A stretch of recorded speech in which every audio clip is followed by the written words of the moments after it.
I'll get back to you. This is one of the most challenging sales objections you can get. And the reason is because when people give you this sales objection, it's hard to understand why exactly they're not closing right there and right then. Is it because they need to talk it over with somebody? Maybe they don't have the budget, or maybe they're just not interested at all, right? Who knows? There can be an infinite number of reasons for why somebody doesn't buy when they give you this objection. So the question is, what do you need to do in this situation to actually close the deal? So in this video, I'm gonna show you exactly how to handle this objection step by step. And you wanna make sure you watch this video until the end because we're gonna go over a live sales role play. So you're not only gonna get the strategy on how to approach the situation, but you're also gonna get my step-by-step methodology on how to actually handle it, and you're gonna see it firsthand.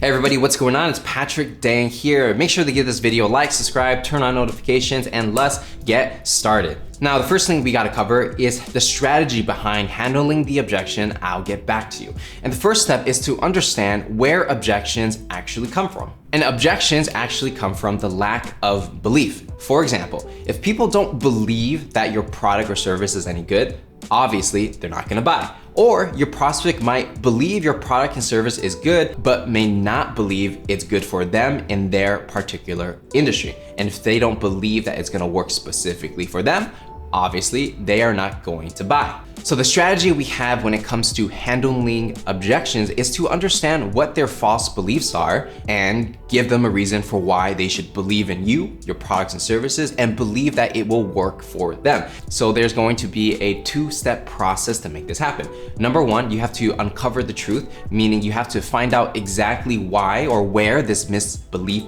comes from. And number two, you have to say the right words to make them a believer. So find the truth, make them a believer, all right? So now we're gonna jump into the sales roleplay where I'm gonna be the salesperson selling advertising agency work to Justin, who is the owner of a boutique clothing shop, and he's gonna give me the objection, I'll get back to you, at the end of the meeting where I'm trying to close the deal. All right, Justin, based on everything we talked about so far, is there anything else you need to see before moving forward? Yeah, everything looks good so far, but I need some time to think it over. Let me get back to you. I appreciate you letting me know, Justin. Obviously, you don't want to rush any decisions and you want to make sure that this is the right investment for you before you move forward. Totally get it. Now, I'm actually just curious, when you say you need to think it over, what exactly do you need to think about? And maybe I can help answer some of those questions since we're talking on the phone right now. Okay, sure. Well, it seems like your ad services are really good and, you've been working with a lot of people from what I can tell, but I'm not sure if it's gonna work for my specific industry. As you know, I'm a boutique clothing shop and I'm not sure if Facebook ads are the way to get more people to buy from my store. All right. Okay, thanks for sharing that, Justin. I really do appreciate the transparency there. Now, just to address some of the concerns that you kind of shared over there, we have actually worked with a lot of boutique agencies just like yours, and we've been able to get them great results when it comes to Facebook ads, right? Right now, we're averaging about a 3x ROI, meaning that every dollar we put into Facebook, we're actually getting $3 back. So, all the companies we're working with, they're kind of printing money. And based on everything you told us about your business, I'm pretty confident that we can actually get you very similar results. But I totally empathize with you in that, if this is your first time running on any type of online advertising, really, it can feel like a big leap forward and a significant investment. I totally get it. So here's what I can say to that. Number one, we worked with a lot of clients very similar to you and got them great results. Number two is that we're actually going to be doing the majority of the work, meaning we're gonna run the ads, we're gonna run your site, and essentially you're going to be shipping out orders and printing them out as they come. So you're actually just doing what you already do, except you're actually just getting more and more orders. So there's really a very small time commitment on your end.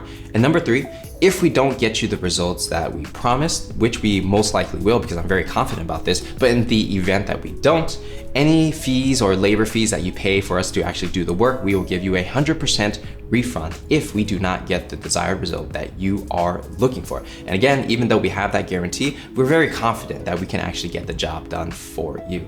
And best of all, if it doesn't work, there's not much of a time commitment, there's not much of a money commitment, we're actually doing all the work for you. However, if it does work, then online sales and advertising will actually become one of the main drivers of your business. So you don't always have to rely on, local foot traffic and people coming into your store. You can actually generate online sales all around the nation. So with all that said, is there anything else you would need to see, or if any concerns that you have before you actually move forward with an investment like this?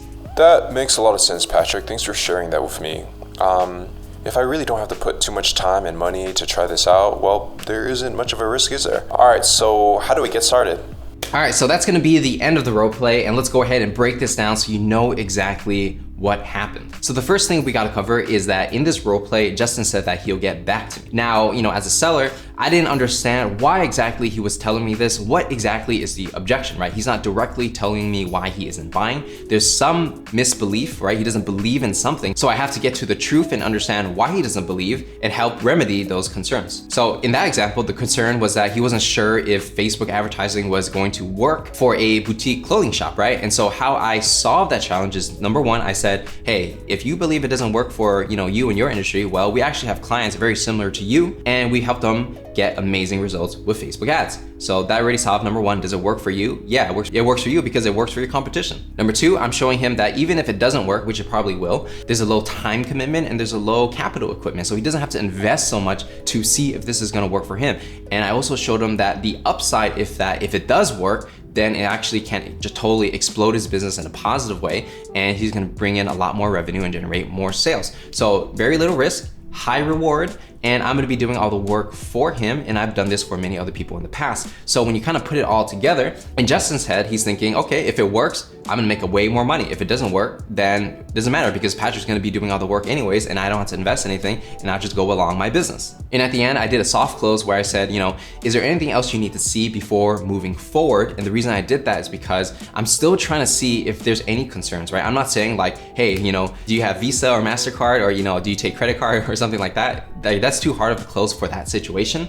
Instead, if you do just ask them like, hey, is there anything else you need to see before moving forward? If they have more concerns, then you address their concerns one by one. If they don't have any more concerns and you show them exactly why they should buy and they understand it and they believe it, naturally they're gonna say something like, okay, everything sounds good. How do we get started? If they say, how do we get started? Then you kind of take them through the process of, how you collect payment and, when you're actually going to fulfill on those services, right? So that's going to be a soft close that you can use to make sure you handle all the objections before you close the sale. Because when you handle those objections first, obviously it's going to be way easier for you to actually collect payment. And so with that said, that's going to be the step-by-step guide on how to handle the objection. I'll get back to you. And if you enjoyed this video, make sure to give it a like, subscribe, and turn on notifications if you want to see more videos like this. And let me know in the comments if you enjoy these type of videos where I kind of role play and give you real examples of how sales meetings actually go down. And if you want to see more videos like this, make sure to check out my other videos. And with that said, my name is Patrick Dang. Hope you guys got some value out of this, and I'm going to see you guys in the next one.